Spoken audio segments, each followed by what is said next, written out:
Thank you so much for tuning in to the most latest episode of The Cost of Doing Nothing. And I have with me a special guest today, Michael Hewitt. So Michael and I had a brief encounter like I do with so many that have been on this show. And for whatever reason, I found that God just connects people in the most random of places. And then you have this like 5-minute conversation, and from there, it sparks this thing that never seems to go away. And it's always in the back of your mind. And Michael, I'm not sure if you have that as well, Mhm. but there was a conversation that you and I had, is probably maybe 5 or 10 minutes. And that just stuck with me. And I think there was a phrase that we were talking about. And what's been so fascinating for me watching you, and you don't realize, I've actually showed you to my 7-year-old, showed my wife your amazing voice talents. But again, I have Michael Hewitt on with me. Michael, you want to introduce yourself? Sure thing. Dude, Alan, I'm so glad to be here, and I could not agree more. When you cross paths with people, it seems random, and then you connect the dots looking backwards, and you're like, there was a reason for that. There was something that I was supposed to see there, or something that they were supposed to see in me, or perhaps both. So I was a professional opera singer. I guess I still technically am a professional opera singer. I could go on stage if I wanted to be, and a professional stage actor for most of my adult life. And then at the time of the coronavirus, I like to think about it as coronavirus season one. That shut down the career that was going exactly the way that I planned. I was having a great hybrid career in high level opera and musical theater, actually out there in DC at the Washington National Opera at the Kennedy Center and at Arena Stage. And in thinking about what the next parts of my life were going to be and frustrations that I had in the stage career, I got into tech sales. And in tech sales for 2 years, I compressed a whole bunch of learning. It's often not about how long you're in something, but in the quality of the learning and the environment that you're in. So I like to think that I got basically a 10-year education in 2 years. I developed a whole bunch of business acumen that I had been really hungry for, and also proved to myself that I was capable of doing something other than being on stage and training people how to be in shape, because that was my quote unquote side hustle during the So, stage. so the yeah, I'm going to stop you there because I've showed my 7-year-old your abs, and so that was your side hustle. So, Yep. Opera Man abs. Yep, basically. And what that had shown me, is that I really have a passion for teaching and for training and consulting. And I got laid off from the tech startup that I was working at earlier this year, and I had another side hustle going, which was around tonality and communication, because in the sales world, using the use of your voice is called tonality. The Wolf of Wall Street guy, Jordan Belfort, Cole Gordon, Jeremy Miner, a lot of these sales gurus talk about tonality. But what I found is that they can tell you what to sound like, but they can't tell you how to make that sound authentically for you. And so in trying to reverse engineer what I was able to do successfully on these sales calls in that W2 world, that allowed me to get attention faster and hold it longer, and then also communicate with C-level execs from some of the biggest companies in the world based out there in the DC area, when I was just a lowly sales guy, not just a sales guy, which they loathe, but like a very green sales guy. I started to find that there were these common themes. And what it ultimately came down to is people's inability or hesitance to bring their authentic self to any sort of communication situation. And it shows up most obviously in those professional situations. And so that's really what I help people do now, is I help coaches, founders, consultants, C-suite execs, sellers, content creators bring their most authentic selves to whatever that situation is. First, using their literal voice, right? How can we help you use your voice and make it as optimal, as commanding, as charismatic, as authentic as possible? But then also helping them find their figurative voice. What do you actually have to say? What is your message? And Hmm. then see what That, expands from there. that's kind of interesting because I know as a senior level C-suite exec, an entrepreneur, building a company, I have 70 some employees all over the country right now. Finding your voice is a difficult thing because I think there are so many people who are trying to take it from you, so to speak. So I mean, I think there's that, hey, do you have 5 minutes? So then at the end of the day, it's kind of like, where the hell did my day just go? So talk to me about that. I mean, what are you seeing from senior level execs? I mean, as far as finding their voice, that's a pretty tall thing when you're coming in to help someone discover their voice. So with them, the way that it might show up is recruiting, for example. You need to be able to recruit some top talent and get them to see that the mission that you are on and the vision that you are painting for them, that you are inviting them to be a part of, is the best option for them, that aligns with what they want, and convince them of that. Or it is just communicating competence to shareholders or to board members or etc. Because if you seem weak, if you sound weak, if you are unsure of yourself, humans are going to pick that up. I like to think about it like, the ears and the brain is a built-in bullshit detector that works at the speed of sound. And there are a ton of micro expressions, oral micro expressions, that will give that away. That Hmm. could be talking too fast. It could be using filler words. It could be a lack of clarity, which is articulation. That's like literal articulation. How do we make the sounds that form words, not the conciseness with which, not figurative articulation, which is how concise and to the point are you? So it shows up like that. But ultimately, what it comes down to, and this is what was so fascinating for me and what became so exciting, but then presented a much bigger challenge for me as a person and as a service provider and as a pedagogue, was zooming out and looking at the principles that are behind all of this stuff. And there's four big challenges that everybody faces, which is, one is you don't have the confidence or you feel shame in how you sound or you show up to the world, and you think that you don't have the ability to change that. The second one is that you think that you don't have anything valuable to offer, or if you do, you don't know how to communicate that to others. And the third problem is that even if you did like how you sounded or you knew how to communicate your value, you don't, because you're too afraid of what other people might think. And then the fourth is that you will burn out or burn down because you're not clear on why you're working so hard, because you don't trust yourself with increasing responsibility or opportunity. And Hmm. so thinking about that with those, say in that example of the C-level exec, or even, a sales leader, somebody high up who is responsible for leading others and for uh, leading them to results, it comes down to conviction. So if we can help you tap back into your conviction or discover it for the first time, that oftentimes means, like, we don't actually need to do the voice lessons. We don't need to tap you into your chest resonance and your head resonance and all of these things that allow you to do these spontaneous things that your voice can naturally do. Because when you are deeply convicted, that just flows through. As you're talking about that, I'm thinking about every time I've had that recruiting conversation. So I wrote a book a year and a half ago called Cheated: How Healthcare Stole the American Dream. I've been in healthcare for 30 years.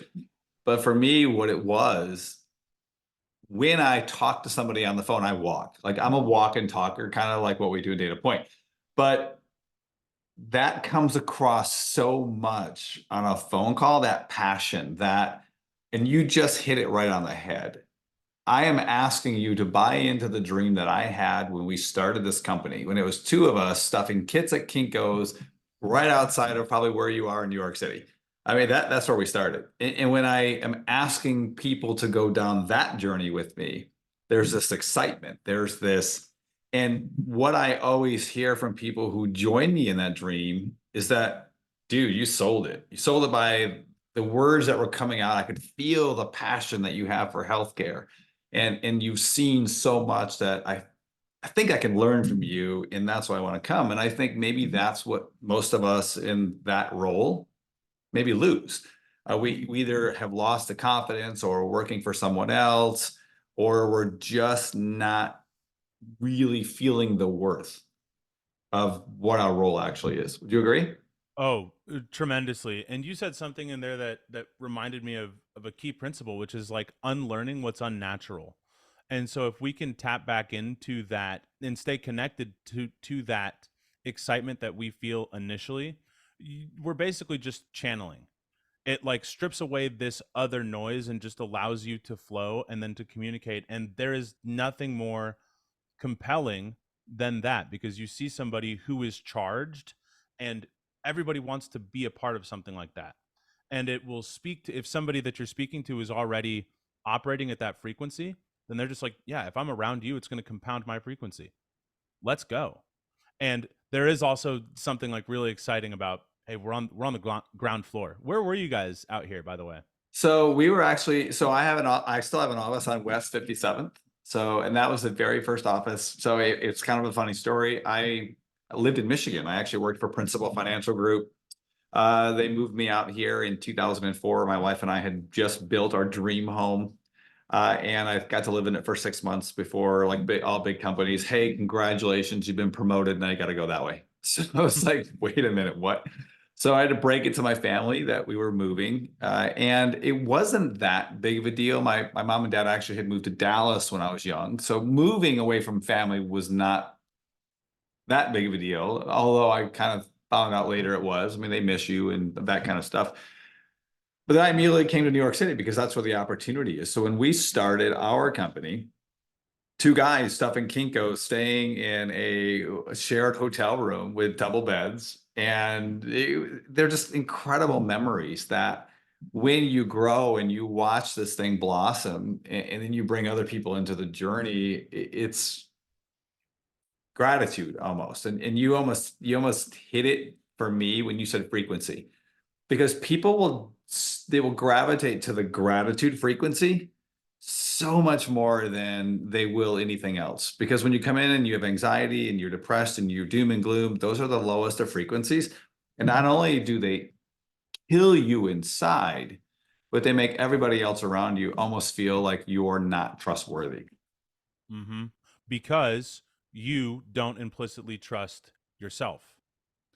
Hmm. And the gratitude, since moving here, even though I tend to think that I operate at a high frequency, and I like to think that I exist in a state of gratitude, this has not, that moving here is not for the faint of heart. And there have been some luminous nights of the soul where I lose that gratitude, or I lose what I think of as the staying connected to what's possible, which is like what immediately, it's like step two. You, after expressing gratitude, then you start to stay connected to what's possible. And then that, when I look back at those four problems, that starts to help solve them, or give one the courage to tackle one or all of them. Like, for example, the fear of, great, maybe you love the way that you sound, you love the way that you show up, and you're pretty clear on your value that you provide, and your mission, but you're afraid of judgment, you're afraid of failure, you're afraid of maybe doing the wrong thing.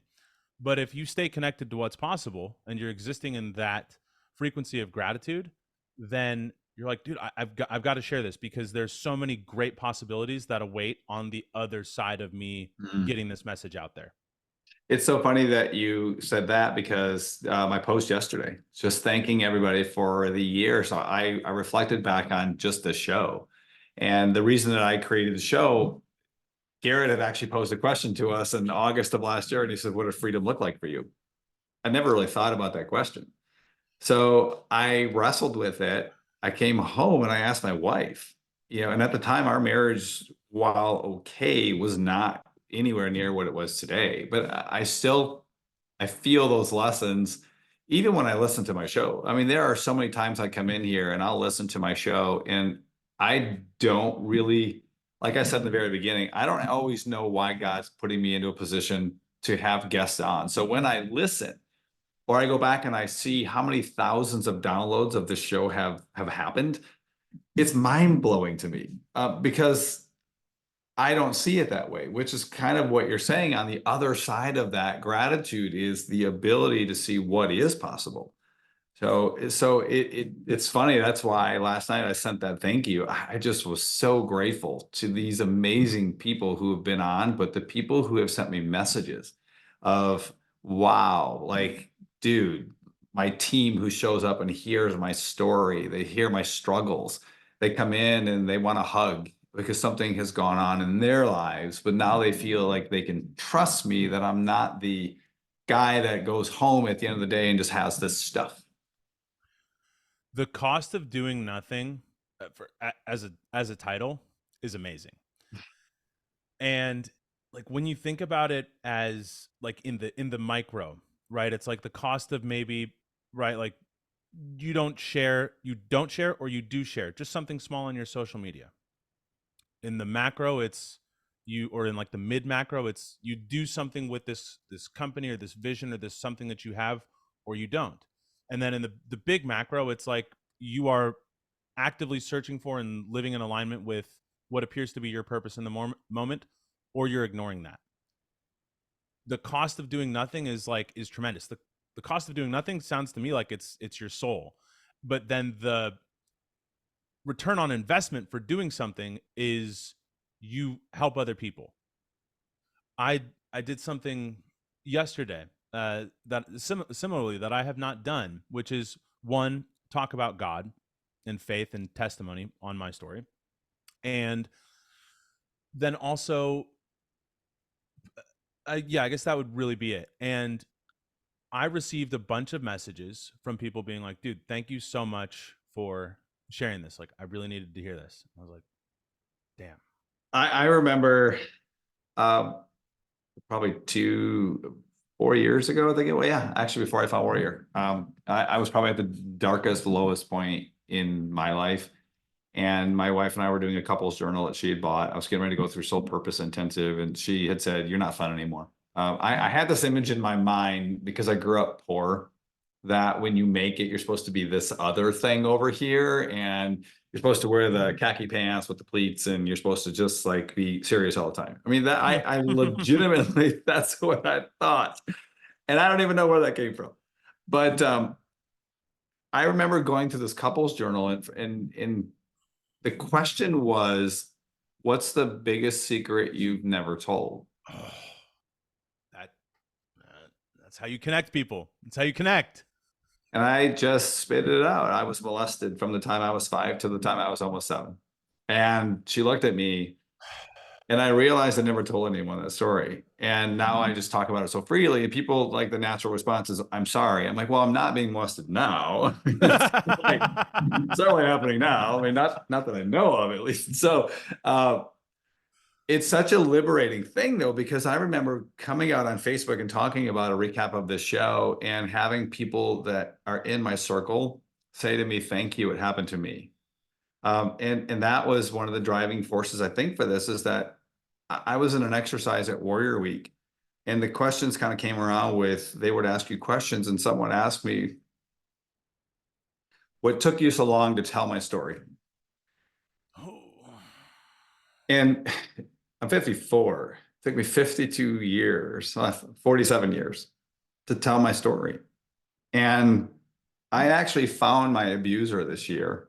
And yeah, your reaction's priceless. Yeah, so I found him in May. I was driving down the road coming back from the office home on 95 heading north, and God said, "You know what you have to do." I'm like, "No, I'm not doing that. I'm not doing that." Like, it's usually the conversations I have with God are normally they're Yeah, no, like no. 3, 4, 5 times. It's like, "I need you to go." "Nope, not doing that."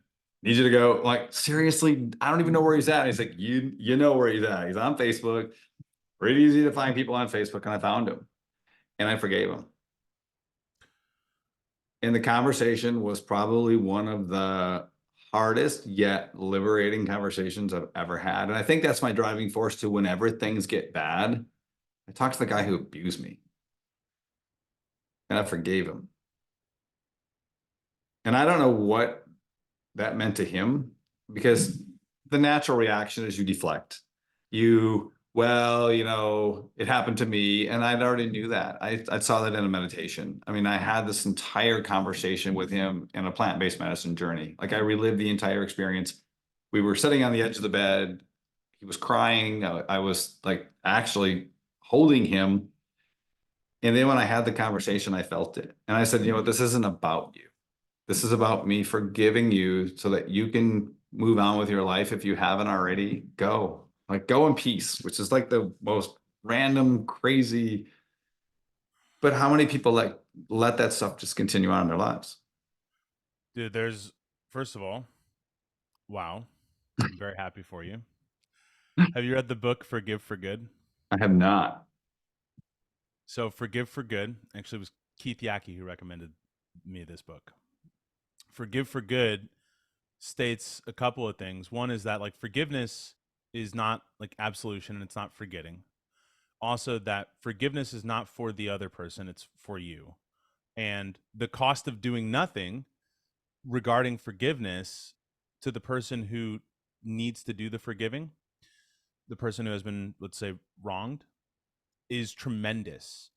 It really sabotages your health, it sabotages your well-being, it sabotages like everything about your life. It's extraordinarily costly, and the ripple effects of that, the compounding effect of that, is huge.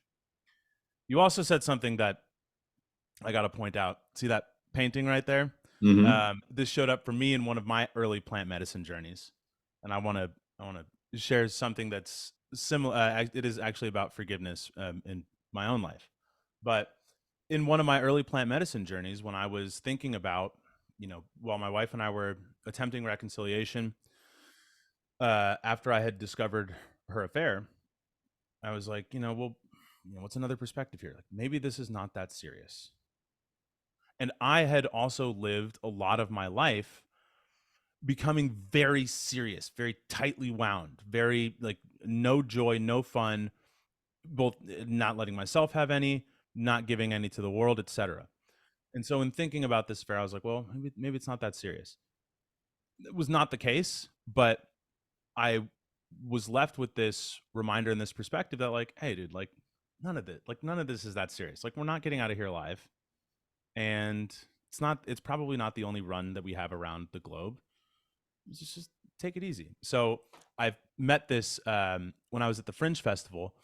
I made friends with this artist, this performer and creator who's a tremendous artist who also happens to be a great painter. I have no visual art skills whatsoever. I have word skills.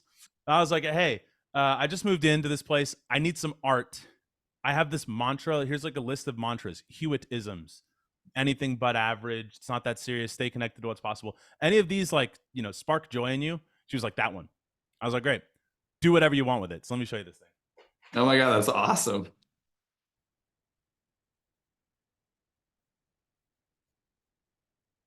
Wow, oh my God, I love it. So it ended up being a not crying over spilt milk, a bowl or something. So Oh my God, that's great. No cry over spilled milk. and some stuff, and then it says it's not that serious in the little Fruit Loops. Um, so But yet my we always make things so serious. and it's not like Now, you said something earlier. So, reading Pitch Anything, it's probably one of my favorite books. And it really kind of has transformed how I present. I love presenting on a whiteboard. So if I go in to make a pitch to somebody, I've had the guy whose name is on the building go down a hallway and find a whiteboard for me with an easel so I can write. So you have zero idea what I'm doing. I can't stand PowerPoint. I would much rather like draw, even though I'm a horrible artist, but being able to do that because there's three parts of your brain. So obviously there's the neocortex, which is trying to solve complex problems. We're trying to analyze the things. There's the middle brain that really is kind of our social interactions of how all frames start. And then you have your croc brain. It's our brain that tells us, do we eat it? Do we sleep with it? Do we mate it? Or do we run from it? I mean, that really is it. So if I can smack you in the nose in a presentation and I'm immediately waking up your croc brain and you're trying to figure out what we're doing, that's, I think, the missing conversation that people have. I think that when you are in an environment, especially a corporate environment like we were talking about, when you're standing in a presentation, you have a PowerPoint, and you're like, click, click, click, click, there's no soul. It's like there's nothing, and the average person has less than 6 minutes of attention span anyway. it's that reminds me of like getting to the truth. If you can get to the truth faster, it's like it's so exciting. There's nothing more exciting than getting to the truth in any conversation. And then when you tap into that croc brain, it is very primal and it gets people's attention. And then that's just exciting from like a marketing practitioner standpoint of like, okay, how do I do this? From like a presentational standpoint, like what's the craft here? And then it's so much more effective. Okay, I want to tell you this story. So Yeah. I was in Edinburgh and was reading. This was a book that Garrett had recommended to me. So I was like, I'm reading Power versus. I read Power versus Force. It's really good. Power versus Force led me to A Course in Miracles. That led me to, and he was like, you should read. Just skip Course in Miracles. Go straight to the Course in Miracles teacher's manual. Read that. It was really great. Then he said you should also read this book, this book, this book.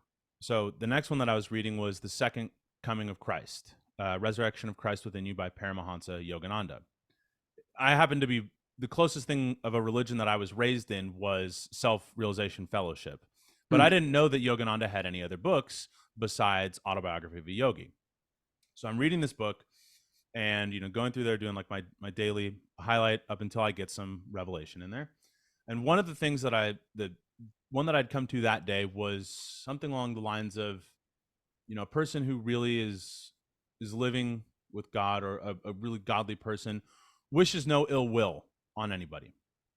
I was like, I'm 99% of the way there. I feel pretty good about myself, except this affair partner, I still have murderous torture fantasies. And they feel so, not only do I feel so justified in them, but it feels so good to hold on to that anger. It feels good. I was like, well, what I really want is to know God more. This feels good in the short term. I've got to let this go. What do I do? So I'm wandering around before the show starts, and we're just wandering around Edinburgh, and I see this mosque. Never really been in a mosque. I was like, okay, well, it's a holy place. I'm going to go in there, and I'm just going to pray. And I sit down, I start praying, and I had not been reading any scripture, despite the title of the book, like not actively studying Christ's teachings or quotes or anything. And all of a sudden, I'm like the only person in there. All of a sudden, I just start getting these downloads, images, phrases coming from, the past that I must have picked up but never really thought about. Like, forgive them, Father, for they know not what they do. I was like, okay, well, what's the significance of that? And I was like, well, this kid, maybe he knew that he was interfering in a marriage, how messed up that is. But he didn't really know what he was doing. If Jesus Christ can forgive and can look at the people who are, stabbing him and laughing at him and mocking at him while he's undergoing one of the most horrible deaths a human can experience, because part of it is not that serious, I can forgive this guy. And that was like one of the two major God realizations or God knowing moments that I had this year. It was just like, It's so beautiful, because I think what's so beautiful about that is it's natural. It's free. I mean, that was again the conversation that started this whole thing. What is freedom? And I think that when you talk about Jesus and you talk about the people who he had the most disdain for were the religious leaders, who were the khaki pant, stuffed shirt, uptight like us, thought we had to have it all figured out. And he ended up like with a bunch of tattooed fishermen, hookers. I mean, that's who he came for. And it's so funny that my mom and dad were just here over the holiday. And I'm reading a book right now by Rob Bell. Anybody who listens to the show knows I'm a gigantic Rob Bell fan. He was the pastor of my church in Michigan. It was one of the fastest growing churches, called Mars Hill. So here's this 30-something pastor, fastest growing church in the country.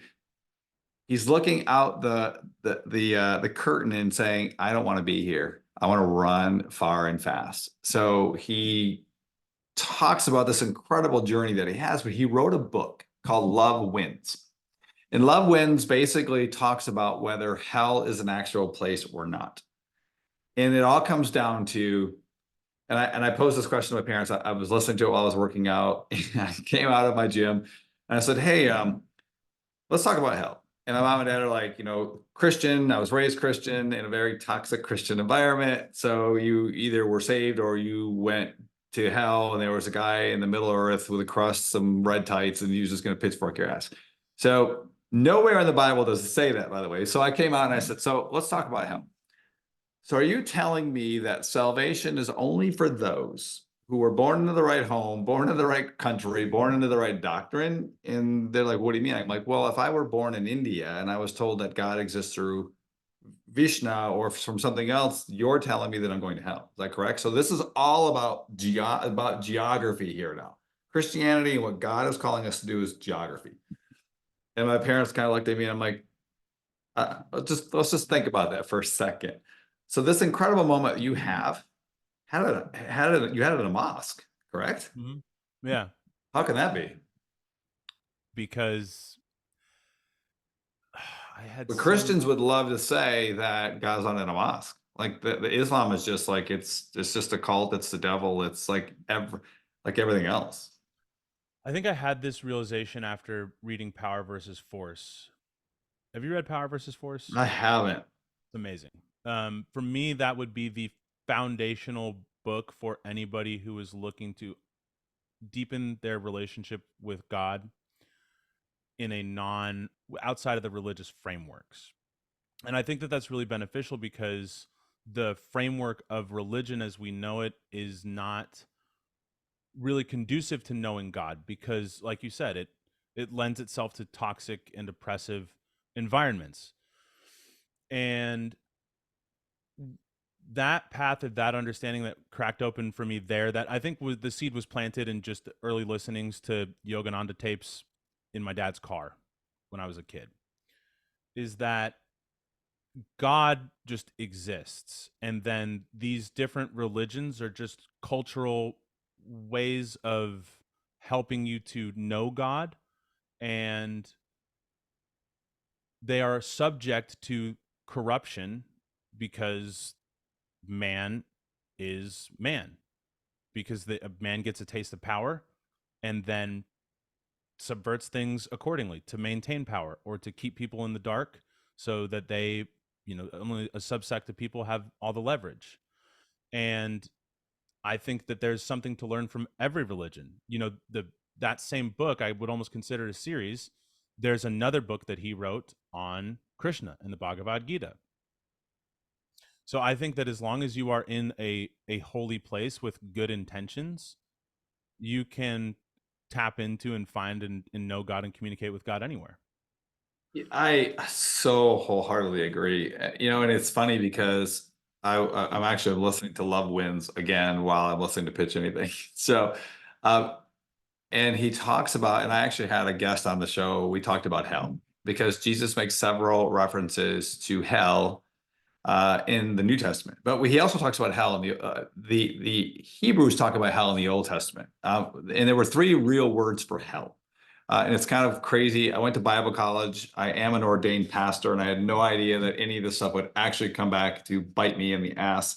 But I there were three references. So the first was Sheol, which literally meant in the ground. Like so, I think the problem I have too when we're talking about this is that we're framing everything from our 21st century mind in today's time. So we're not actually framing anything, whether it's the Bhagavad Gita or our interpretation of anything in the time that it was actually written for. I mean, it was written to and for and by oppressed people who were oppressed by the Egyptians, who were oppressed by, I mean, pretty much every society, Babylon. I mean, they're constantly writing from an oppressed place. How can we, a 21st century oppressor, truly understand what it means to be oppressed? I mean, we can to some degree with our own internal anxieties, but let's be honest, we really can't. So the first one is Sheol. We talk about in the ground. The Hebrews at the time had no thought about tomorrow. They didn't. Their relationship with God was here and now. The everlasting or the end of the age was now. Like their end of the age wasn't, I die and then what happens to me? Do I go to a pitchfork place? They didn't think like that. It just wasn't, that wasn't any religion at the time. They didn't have the luxury of thinking about when I die, kind of like what we do here. It's almost like it's a 401k. Like I'm so ready to go somewhere else that I'm going to do all this great work to go there. So, and the second one was actually called Gehenna. And Gehenna actually means the valley of Hinnom. So if you go back into Second Kings, you read about Baal worship, and there were all these human sacrifices. We were sacrificing babies. So Jesus is talking now in Matthew 5 about Gehenna and the weeping and gnashing of teeth. So Gehenna, the valley of Hinnom, was actually their dump. That's where they burnt their trash. So it would have been completely reasonable for this dude to be sitting on a hill talking to all these people and telling stories and hyperbole and some allegories. And they're like, ah, got it. I know that place. That's where I burned my trash. That's where we had some Baal worship. There were animals that were fighting over the scraps, so they were gnashing teeth. So it wasn't like there's this pitchfork dude.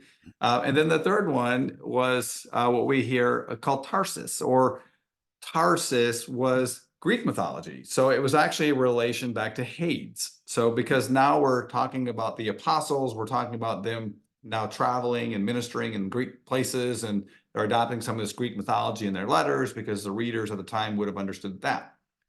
So we're so fixated on having the number one religion that every other religion is completely wrong. And we don't even know why. You have to learn from, it's just, even if we keep on looking at Oren Claff, I love Oren Claff. He's not the only guy that you need to learn sales from. Yeah.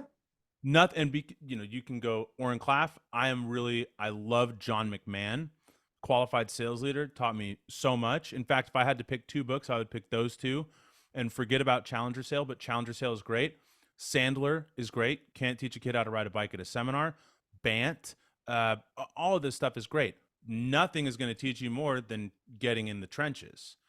And so I think that that's where, religion, or rather spirituality, knowing God, becoming aware of the devil, of temptation, is only going to be found by looking at your own life and getting outside of the church and going, or the mosque or the synagogue or wherever, and looking at your own life. And so when I think about hell like that, is, I guess, the literal place, the guy with the red tights. When you were saying that, I was thinking about, South Park. Yeah. Oh my God. Yes. Yeah. Mephistopheles. The Saddam. Oh, Saddam. Um, it's less of that, and like for my own beliefs, it would just be that you're basically, if you are going to hell, really you are building up a bunch of karmic debt in this lifetime, and then in your next incarnation, you have a way shittier hand, and you have a much worse existence. Or then you can create a hell in your own life, basically by ignoring what, again, the cost of doing nothing, by ignoring or doing nothing with what you are being guided to do, and then you create this hell in your own life and in your soul. And That's I truly think that that's where, to me, the definition of hell is. It's the creating your own version of that. So, we talk about plant-based medicine. When I went in to my first journey, I'm laying on a bed, and my wife is she's hovering over me and covering me like a canopy. And God is standing over us with a light. And when the light is cascaded over, there's all this darkness that had been hitting me for 25 years of our marriage. She took all of it. My wife took all of my darkness, and she protected me from me. There are conversations I've had on the show where I've talked about suicide in my teen years. I've talked about things that I've never had any idea I would ever talk about. But I started to see these doors closing, that God was just allowing things to heal. And it wasn't from, oh, you go to the right place. So, totally cool. So, but one of the things that I saw through all of that, and I think this kind of goes back to what you're saying with the four principles of having worth. So when we talk about the story of the Bible, when Adam and Eve sinned, kind of a fun fact, Adam really means the dirt in Hebrew. Adam is actually a phrase, it's not a name.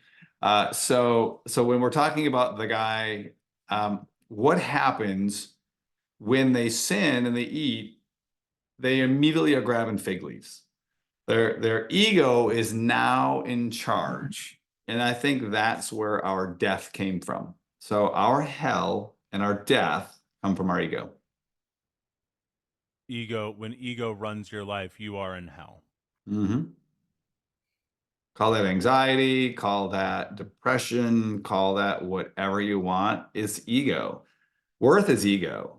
Doesn't matter what anyone says. The feeling of not worth is still ego. It's just like a low vibrating Mm-hmm. ego. It's unhealthy ego. Yeah.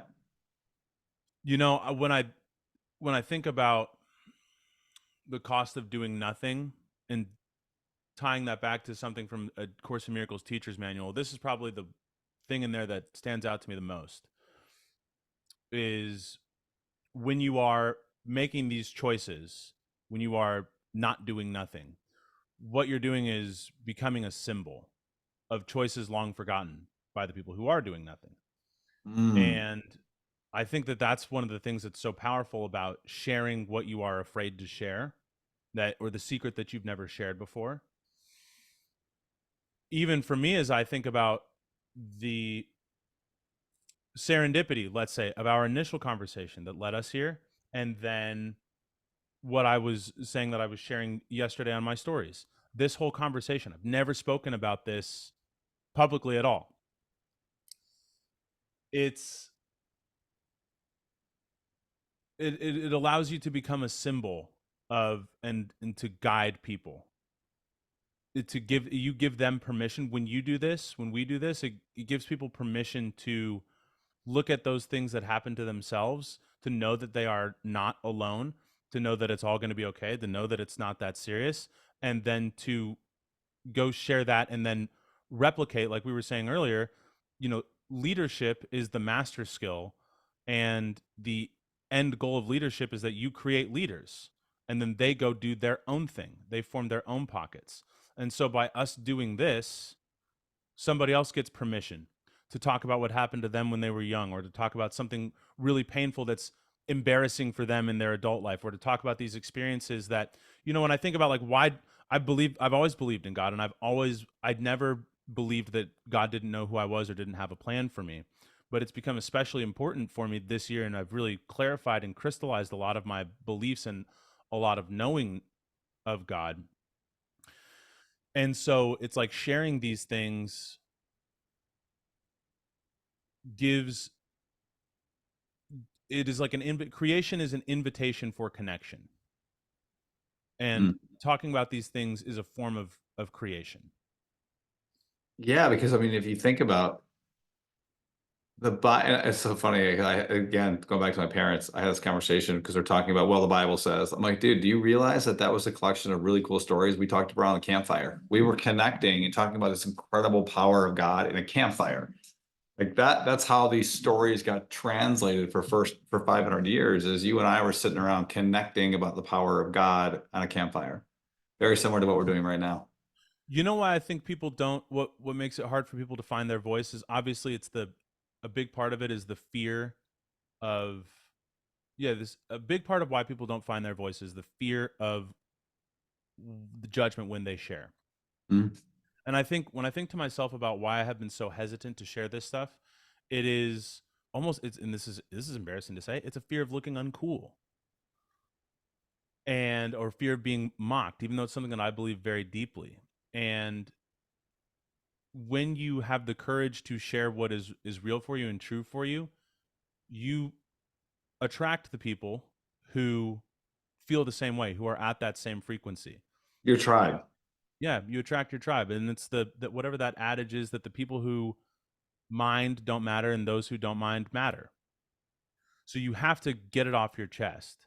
This is one of the things that creation is an invitation to connect. That was a big thing for me, and that showed up in a stack early in that one of those luminous nights of the soul, or dark nights of the soul here, was damn, I feel lonely in a way that I never had before, and I have so much burning up inside of me, like I have to be putting stuff out to keep myself busy and to keep myself occupied, to generate momentum for myself, but also because I need to connect with people.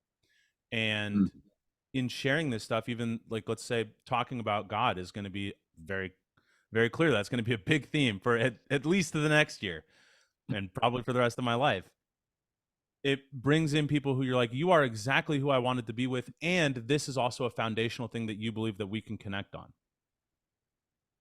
Which is crazy when you think about it, because normally when you think, or at least I did, kind of going back to my toxic Christianity days, and going to Bible college and all the things that went with it, I always equated having conversations around God of, you're a sinner, you're going to hell, and I'm going to stand outside of a concert and I'm going to hold a sign and a Bible track and I'm going to tell you how awesome God is, or you're going to hell. Which isn't the case at all. I mean, what I have been finding and what I've found through the cost of doing nothing is that the conversations here are the ones that have the most effect on people because they feel God and they see God in the moment. Just a couple of guys just talking.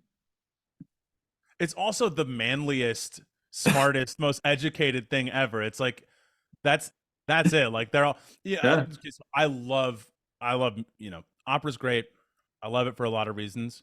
But in performance art, what I really love, I'm a theater kid. Like I love musical theater. that's awesome. Fiddler on the Roof, right?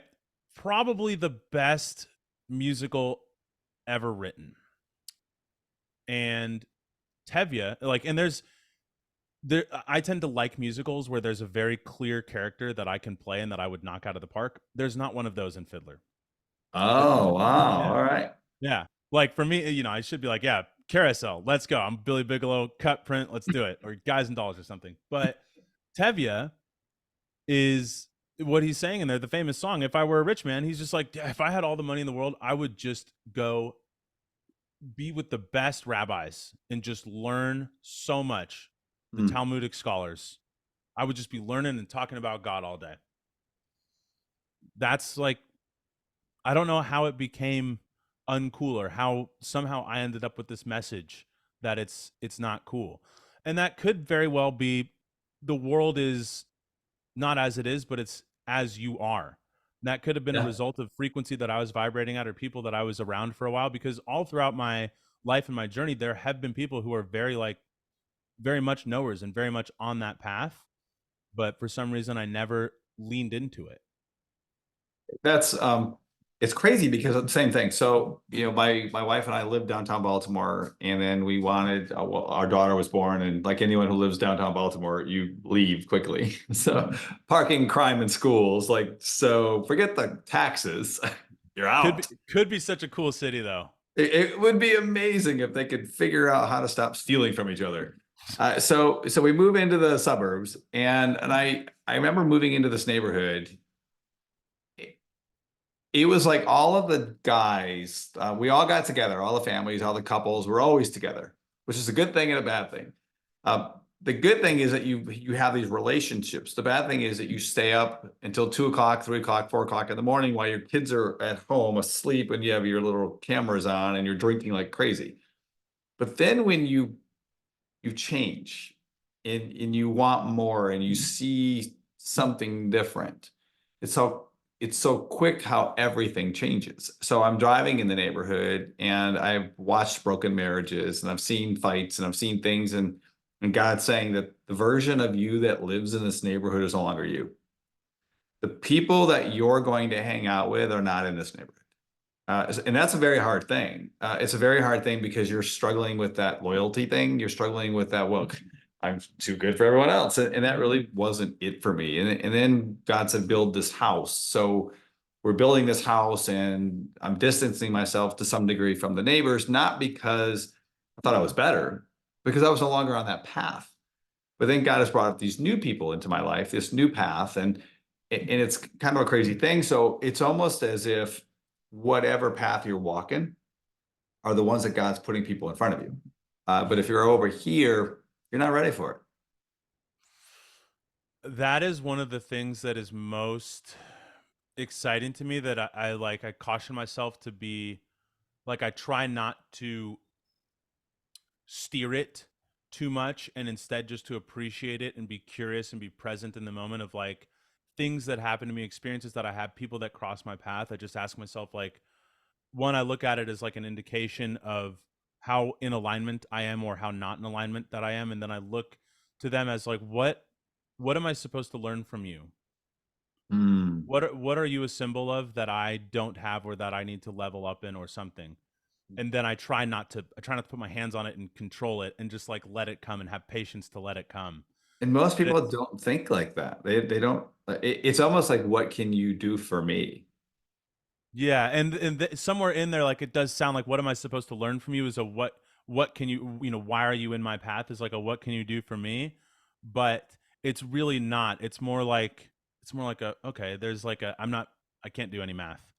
But it's like you're looking at a, what I imagine looking at an equation is like Good Will Hunting, probably my favorite movie, definitely one of my favorites. they're looking at an equation. They're like, okay, what is this? What am I Mm. supposed to learn here? I'm like, okay. Like we were saying, Warrior. There's a lot of reasons that I was supposed to come to Warrior, but I knew, and I knew it as soon as it happened. I was like, that was the big reason that I came here, was that kick in the butt from Garrett to do Yeah. what I Well, do. in that same conversation, I mean, just that 10-minute conversation that you and I had, which Yeah, sparked this whole conversation. huge. Like, and that's, and then I love looking back at all of those things, connecting the dots in hindsight. Like, to me, I'm never, sometimes, and it's always when I'm disconnected or something, I'm sometimes macro bored. I'm like, what am I doing with my life? Like, this just, something is so not interesting. And that's when I have to remind myself who the fuck I am. There's two paths for that. Well, wait, I'll get there in a second.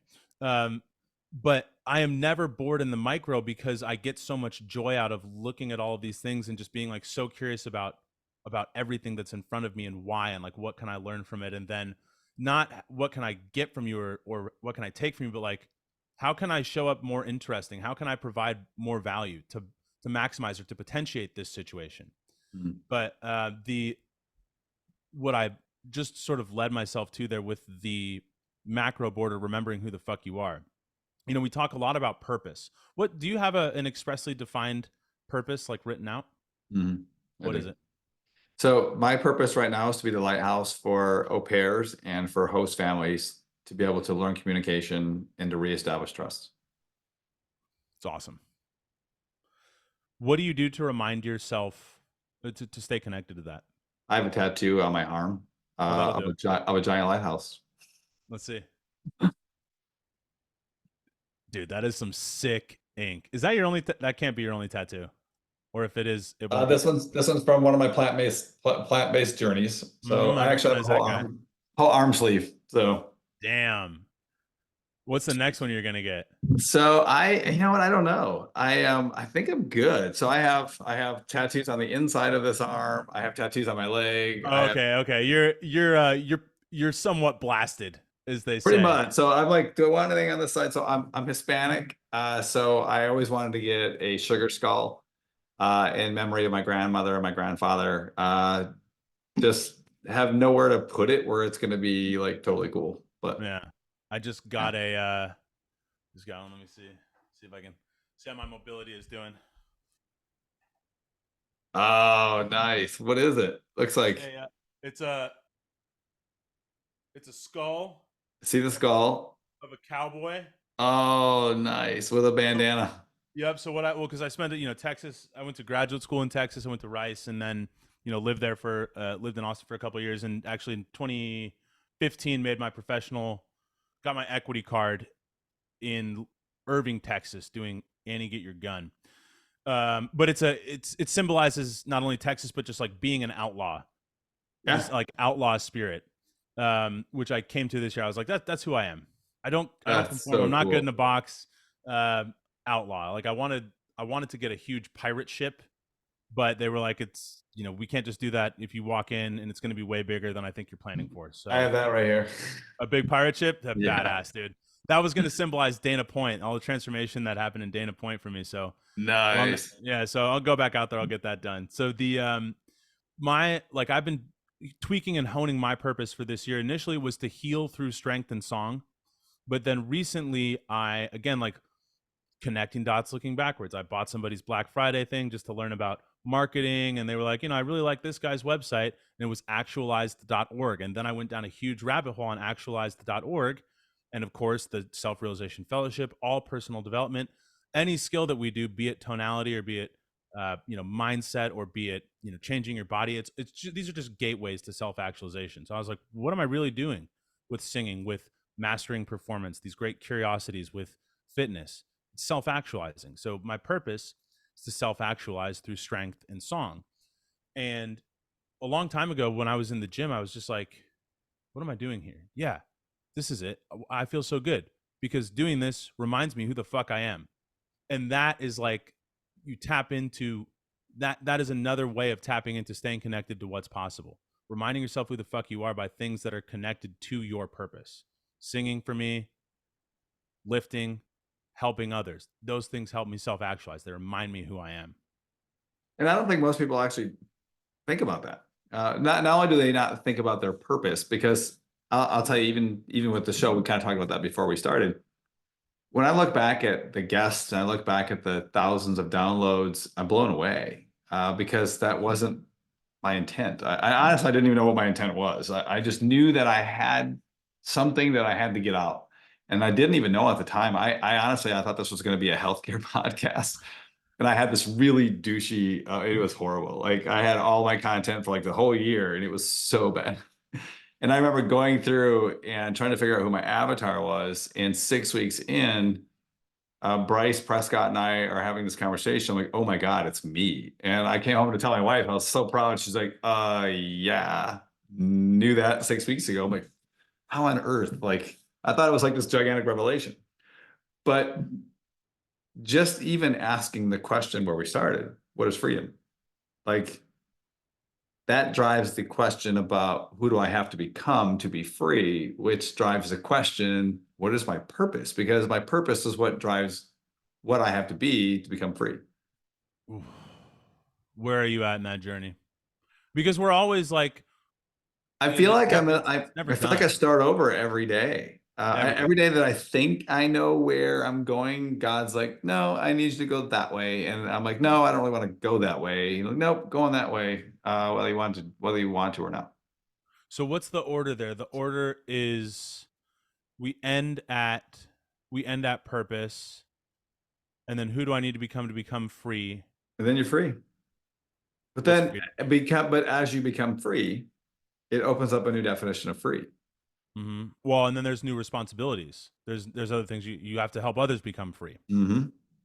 I had a guest on, and it was probably one of the most profound things I've ever heard anyone say. And he was one of my Warrior Week coaches. He is a crisis management consultant expert. I mean, the guy is like straight up Marine Corps, SWAT, legit badass. I mean, Coach King forever. He'll be the guy. Like the guy, he's just freaking amazing. He said the five most important things in life. The number one most important thing in life is time. It doesn't matter who you are, how much money you have. Time is the great equalizer for all of us. Number one most important thing. What do you do with the time that you have? A lot of that we learn. Life is beginning and end, and there's a dash in the middle. What do you do in the dash? And I remember coming home and thinking about that from Warrior Week. What am I going to do with my dash? Like, and then the second one is if you have time, the second most important thing is your health. Because you could have time, but if you don't have health, you have no time. If you have no quality of life, you have no time. Your quality sucks. And I see that a lot in what I do in healthcare. So I see so many people, I see it reactive. We talked about, I wrote this book. But the third thing is what we're doing right now, giving and receiving love with no expectations. That's the number three thing. And if you have love, you have health, you have time, you now have passion. And if you have passion, that's where you make impact. If you don't have passion, you'll never make impact. You'll make money, but you'll never really make an impact. Is that four things? That's five. So five, so time, health, love, passion, impact. Impact. Okay, there we go. I think about passion, and I think with passion and the ability to make impact, as when I tie this up to, so like with tonality, right? There's 7 skills to that point of, people can tell you what to sound like. They can't tell you how to make that sound. I can tell you I can help you find your sound through basically just my ear attuned to people making beautiful, authentic noises, and then the skills that I use to develop that for myself.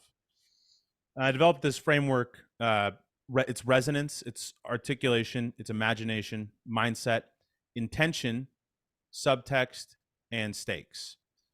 And it's stakes that is the difference between confidence or conviction, or that would take passion, or that would be the foundation of passion, elevating it to conviction. Conviction is like the Mm. highest form of belief or confidence. And stakes could be something like, if this doesn't happen, then my coffee is lukewarm. Pretty low stakes.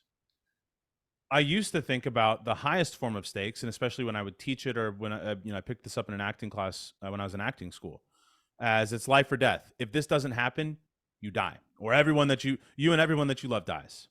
But actually, there's a level higher than that: eternal salvation or damnation. If this doesn't happen, like, it's eternal salvation or damnation. That is what creates conviction. Is when you raise those stakes, then you get conviction, and then that's maximum impact. God, I love that. What's this guy's name? Coach Brennan King. I remember him from my brief time in Shield. Coach Yeah, King, yeah, freaking dude was stud. badass. Wow. Yeah, he runs a boot camp now called Rise in Virginia, actually. So he's got his Cool. first camp in April, and I'm gonna go for fun just because he's just cool. Yeah, why not?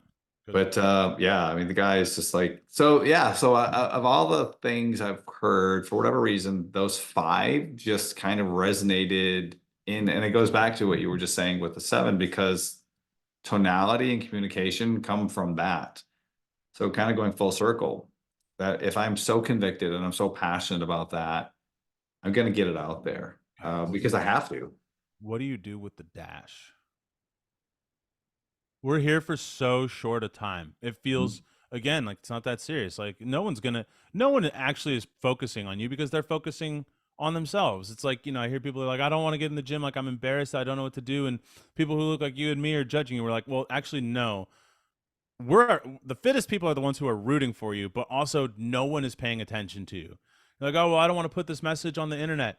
Like, when I tell myself that, I'm like, I got, there's like a couple hundred people who regularly watch my stories. And then when I think about myself as somebody who goes through these stories, I'm like, I'm mostly just clicking. I don't, I don't actually like sit there and read. Like, I'm like, I get the point. Very few people are actually paying attention. Well, and what it is funny though, because the ones who are like, there are days, same thing. I resist, and then I will get a message from someone saying, "Man, I haven't seen you in a while. Like, I love your stuff." Or my partner who was like, "Dude, you just have like this way, like you ask these questions, and I'm waiting for you to give me the answer, and you don't." And I'm like, "Well, that's kind of the point." But then I'm like, "Who really listens to these things?" So Yeah.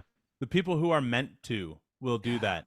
And that's why, like, creation just feels good. It just feels good to get it out there.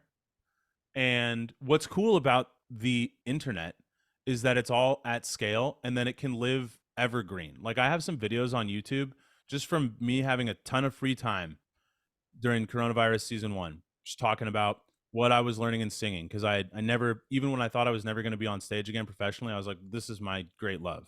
It's what focuses my life. It's like, have you ever read the book Musashi? no, Ooh, okay, by Eiji Yoshikawa. So Musashi was the greatest. He's the greatest swordsman in history. He's okay, attributed with creating the two swords fighting style. He killed a lot of people, but he refused to use a samurai in the feudal era of Japan. He refused to go to be an actual samurai, like under somebody's employ, and basically lived as a ronin. And all he did was he started as like a rough and tumble, you know, guy who was losing his way. And when he hit a critical pivot point, almost losing his life, like got put into jail, he was like, my life has to have a purpose. My purpose is to become the greatest swordsman ever. hmm, But what that was really leading him towards was like self-actualization. And on his path of self-actualization, he, becoming the greatest swordsman ever, he picked up and learned and was curious about a ton of different crafts. Like, there's this story of, he sees like a flower that was cut, and he sees the stem, and he's like, who cut this stem? And he tries to do his own cut on another stem, and he's like, I can't cut like that. I have to go learn what gardener did this. I must learn this. So I never let go of singing because I wanted to, want to be like Musashi. And I will get these comments on these videos from like 3 or 4 years ago. It's like, dude, this is so good. Like, this is amazing. Like, dude, I really needed to hear this today. And it's like, I had no expectations with these videos. I just put them out there. And love with no expectations. people come to you. Hmm. Life is a Creation. journey, dude. It feels so good. That's what I love so much about, basically, like about self-development, self-actualization, is it, if you, even if you aren't inclined towards looking at life this way, it gives you tools and it gives you a perspective. It gives you a lens to look at your life with such curiosity and joy, and then give you tools to treat it like a little video game. You're just like constantly leveling up, and it's fun. Yeah. And it all begins with gratitude. It's gratitude. I'm grateful you had me on this podcast. Dude, I'm so glad that you joined. Seriously, like this, I knew this was gonna be fun, but like, man, This this is a was shitload just of fun, like, dude. It's put so much wind in my sails to just be like, all right, dude, I gotta start talking more about what I haven't been talking about, because I've been trying to, spare feelings or whatever. And it's good. It's healthy. I had a guest on who talked about his 5 affairs. And it was an interesting conversation because the very first thing you want to think about is the wife. How could she take him back? And I remember coming back to my wife, and my wife's like, wow, not at all that. It was, that's really amazing forgiveness. Yep. Yeah, people hold that stuff inside. Again, they're like they're afraid of judge. They're afraid of. We think about this worst case scenario, but we never think about the Mm, other scenario. Like, but what if that's not the case? What if it's yeah. like really healing? And what if people love you for it? What if people Yeah, say it's because okay? this individual has got this incredible coaching program where he teaches life after. So he took this terrible thing. He's still with his wife. He's got an incredible marriage. God has healed, but we all take different journeys. So I try to teach my kids that. So I have a 7 and 9-year-old, and the 2 words I always use around here are patience and grace. Yep. Because I feel like patience and grace would really solve the entire world's problems. Yeah. Grace is such a beautiful word. So thank you so much, Michael Hewitt, for joining me on this show. When I look back at the conversation that we've had, creation is what comes to mind. Creation's where it all begins. Creation's where we sustain it and where we grow it. And if we don't, there's a cost. The cost is doing nothing. It's the best title ever. This is Alan Wiederhold, your host, The Cost of Doing Nothing. Thank you, Michael. Thanks, dude. Any way to find you? Anything I can put on my show notes? Anything where our guests, if they need some tonality and some self-actualization training, can they find you? Every social handle is at Michael Hewitt, HEWITT 23, like Michael Jordan, and tonalitytraining.com if you want to All find right. some stuff specifically on Tonalitytraining.com, and we will actually post that in the show notes. But again, thank you so much for joining me today. You're welcome, dude. Talk to you soon.